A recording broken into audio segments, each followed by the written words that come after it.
And with the PSVR 2 launch date getting ever closer, today I'm going to go through the 11 things that you need to know before you buy the PlayStation VR 2. Number 1. Price and launch date. The PSVR 2 will cost $550 and will be released on the 22nd of February 2023. If you want to get the bundle that comes with Horizon Call of the Mountain, that will cost you $600, so $50 more. And whether you think the price is acceptable or not is definitely a split decision, but we're not here for that today. Let's get to the next point. What is in the box? Buying the base PSVR 2 package would mean you would get the VR headset, so a good start, PSVR 2 Sense controllers with wrist straps, stereo in-ear headphones as speakers are not integrated, a USB Type-C cable to charge the controllers, or different pairs of earpieces and a manual with setup instructions. The Call of the Mountain bundle comes with all this and of course the Horizon game. There is an option to get a charging station for the PSVR 2 for an extra $50 or £40. I actually think this could be an important accessory as it frees up a PS5 USB port, and you know, not using batteries like on the Meta Quest 2 controllers is definitely a lifesaver. Either way, this is an important feature as using batteries to charge your controllers, it does feel like an outdated mechanic. Number 4, the PSVR 2 will not be backwards compatible. Now, this has angered a lot of fans, I know it has. I've done a video on this before,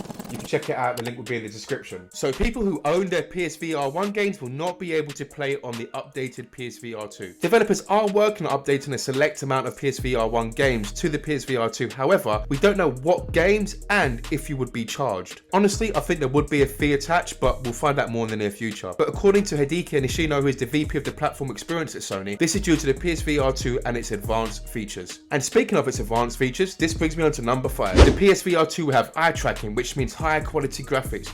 This is definitely one of the PSVR 2's USPs. It will also have haptic feedback in both the controllers and the headset, and a mini motor which gives you the sensation when objects are flying past you. Let's get on to number 6 where we can dig a bit deeper into the specs. The PSVR 2 uses a 4K HDR OLED panel with a resolution of 2000 x 2040 per eye. This basically means you got 4K. The refresh rate would be 90Hz to 120Hz with a field view of 110 degrees. The eye tracking itself includes a 6-axis motion sensor, 4 cameras for the headset and controllers, IR cameras for eye tracking. So as far as we know, the PSVR 2 will only be available through Sony Direct at the moment. I'm pretty sure this pissed off and confused a couple of retailers such as Game, Target or Walmart for example. So to save you some time, no need to Google where the hell you can get a PlayStation VR 2.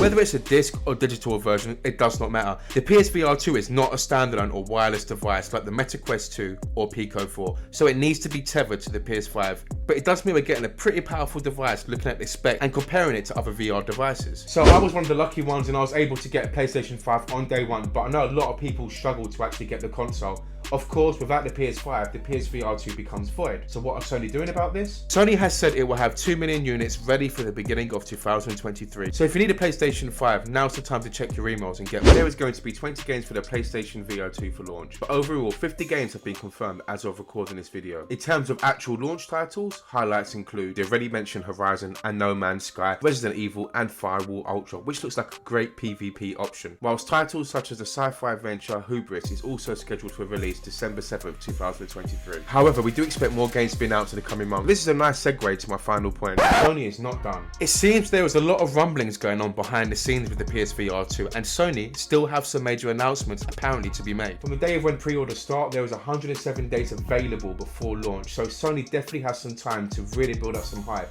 and market the PSVR 2, which by the way it probably should do to really boost its sales. And Sony followed a similar route when they released the PlayStation 5. As we got closer to the launch date, they created more hype around it, marketed more launch games and so forth, so we can expect that similar things will happen. So if you're watching this right now, pre-orders are live, so hopefully you got your golden ticket. This is me making 20 accounts to pre-order the PSVR 2, and then lo and behold I got my golden ticket. Praise the PlayStation VR 2 gods. But honestly, this is a real big opportunity for Sony. Meta are a bit meh at the moment and they're going through some big issues internally, clearly. I want to see what the next few years look like for them as well. I want to see their intent. So hopefully we get more information in the coming weeks and months.